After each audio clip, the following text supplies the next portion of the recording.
আসসালামু আলাইকুম ভাই ও বন্ধুরা,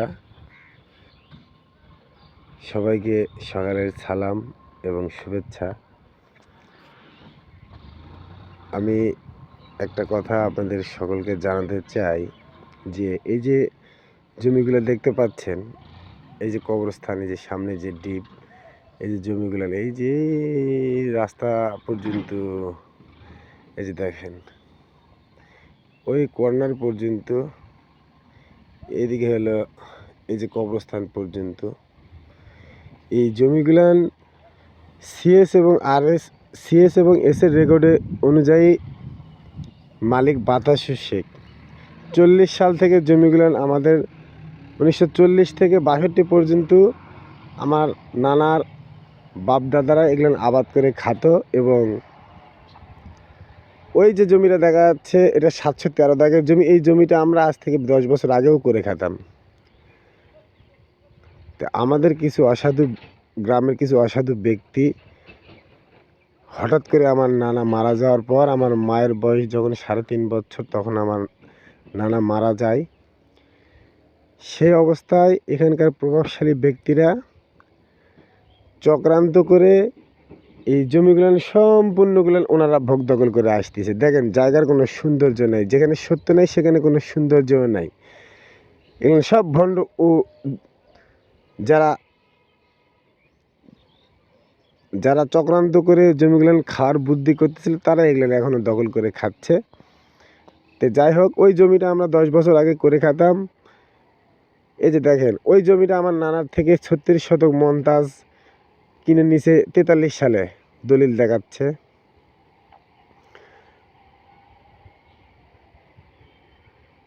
আর এই জায়গাগুলান সম্পূর্ণগুলান কোনো কাগজপত্র কেউ দেখাতে পারেনি।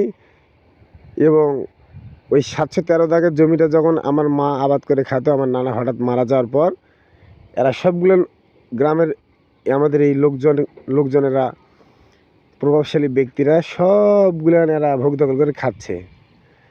এবং আমার মা যাতে বুঝতে না পারে যে এই জমিগুলো ওই একই খতিয়ানের জমি, এই জন্য ওই জমিটাও আমার মায়ের থেকে চক্রান্ত করে কেড়ে নেওয়া হয়েছে, নিয়ে গোটা চত্বরটা মমতাজ, আসাদুল, এই যে এখানে এমদাদুল প্রফেসর ডিপ বসাইছিল। এবং এই যে রেজাউলারা সরকারি এই যে কবরস্থান বানানোর এখন বুদ্ধি করিচ্ছে।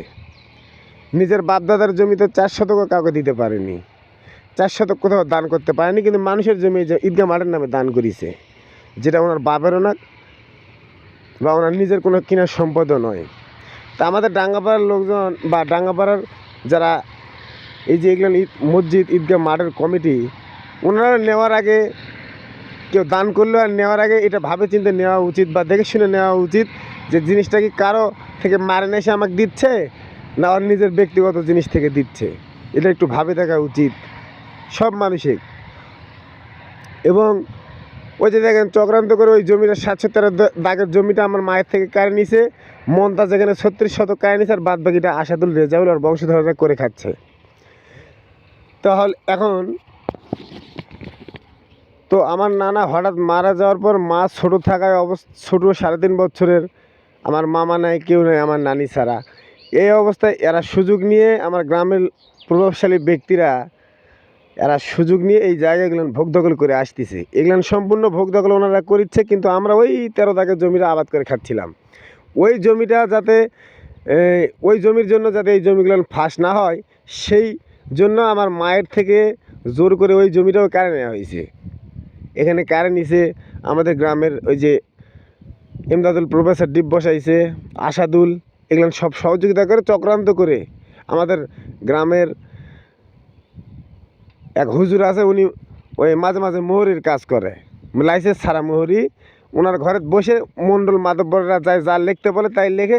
কেউ না দাবি নিলেও, না দাবির দলিলে উনি তৈরি করে দেয়, স্ট্যাম্প তৈরি করে দেয়, ভালো কথা। কিন্তু এভাবে মানুষের সাথে চক্রান্ত করে একজনের জমি আরেকজনের দেওয়া, তাকে না জানে, এটা অন্যায়, এটা আল্লাহ মানে নিবে না। এবং দেখেন, 40-62 পর থেকে এই যে আমরা ওই জমিটা ৬২-র পর থেকে আমরা নিজে আবাদ করে খাচ্ছিলাম। আর আমার নানা মারা যাওয়ার পর মায়ের বয়স তো অন্য ২০০৫ সালের রেকর্ডের সময়, রেকর্ড আসার সময় আমরা এলাকাতেই ছিলাম, কিন্তু এই যে দেখেন এলাকাতে থাকার পরেও সরকারের রেকর্ডের সময় সরকার আসে, আমরা জানি না এখানে স্থানীয় প্রভাবশালী ব্যক্তিরা নিজেরা কোথায় নিয়ে যায়, কাক নিয়ে যায়, বসে যা বলছে ওনারা তাই লিখছে কি না আমরা জানি না।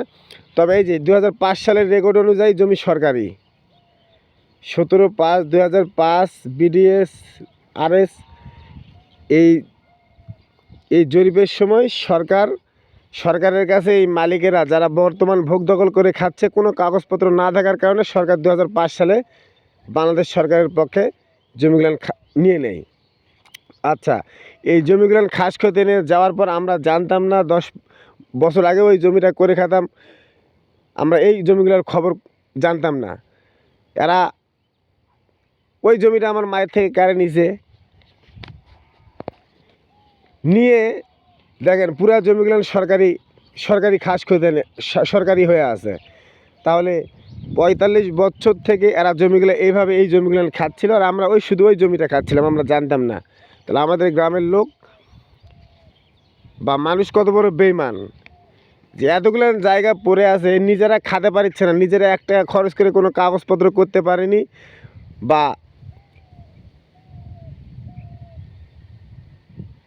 হলো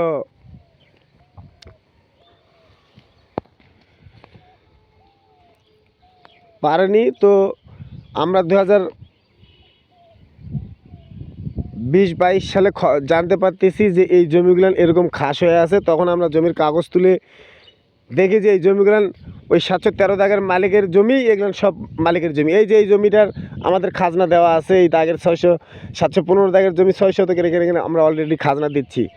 ওখানে আছে, রাস্তার ওই পাশে আছে আমাদের ২৯ শতক জায়গা। তে বাংলাদেশের এবং মানে সবাইকে আমি জানাতে চাই যে লোভ কতখানি মানুষের ক্ষতি করতে পারে।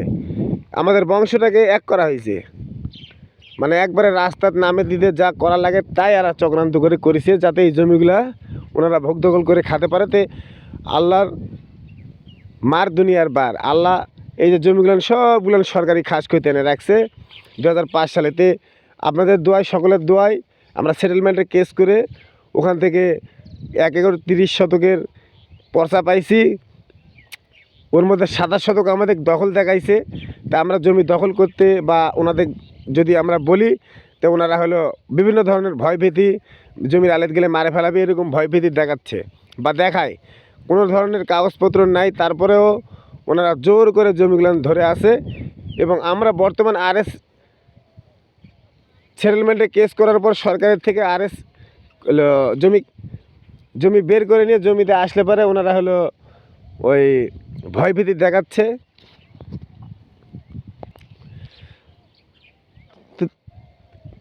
তো আমি সবাইকে জানাতে চাই যে এরা সবসময় আমাদের ক্ষতি করার চেষ্টাও করতেছে। এতে এখানে সরকারি জায়গাতে এই যে ঈদগাহ মাঠ নির্মাণ করেছে এবং এই যে সরকারি জায়গাতে কবরস্থান দেওয়ার চেষ্টা করতেছে। তো বর্তমান যেহেতু মালিকানার কাছে এখনও জমিটা হস্তান্তর হয়নি, সেহেতু তো এটা সরকারের দায়িত্ব এটাকে হেফাজত করার এবং সুরক্ষিত রাখার। কিন্তু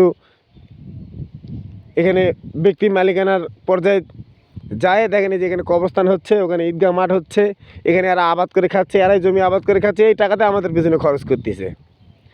তাহলে আমরা আমাদের জিনিস, ন্যায্য জিনিস আমাদের কিভাবে হয়রানি করা হচ্ছে আজ থেকে ৪৫ বছর ধরে। ৪৫ বছর ধরে এই সত্য চাপা দিয়ে রাখিছিল, সেই সত্য এখন প্রকাশ হচ্ছে। দেখেন কোনো সৌন্দর্য নাই, কোনো সৌন্দর্য আছে নাই, কেন সত্যর সৌন্দর্য থাকে, মিথ্যার কখনো সৌন্দর্য থাকে না। এটা মিথ্যা মালিক দ্বারা এগুলো খাচ্ছে, তো এই জন্যে জমির সৌন্দর্যও নষ্ট হয়ে গেছে। তা আপনারা দোয়া করবেন এবং সবাইকে আমি জানাতে চাই, এবং সকল ভাই এবং সরকারি বেসরকারি ব্যক্তি বা প্রতিষ্ঠান যদি এই জমিগুলো কিনতে চান বা কেউ যদি নিতে চান, তাহলে একটু দয়া করে আমাদের সাথে যোগাযোগ করবেন। আমরা আইনগতভাবেই জমি নিব, জোর জবরদখল করে নয়, আইনের মাধ্যমেই নিব। ৪৫ বছর থেকে যদি এরকম বেহাত হয়েছিল, আরও 5 বছর থাকবে। কিন্তু আমরা মারামারি কাটাকাটি গণ্ডগোল না, আইনের মাধ্যমেই ওনাদের থেকে আমরা জমি বুঝে নিব। মিথ্যা বেশি দিন টিকে না। তো আপনাদের কাছে, সকলের কাছে অনুরোধ যে আপনারা হলো সত্যটা যে সময় হোক না কেন, যে কোনো পরিস্থিতিতেই হোক না কেন সত্যের সাথে থাকবেন, সত্য বলার চেষ্টা করবেন। সকলকে ধন্যবাদ। জয় গুরু।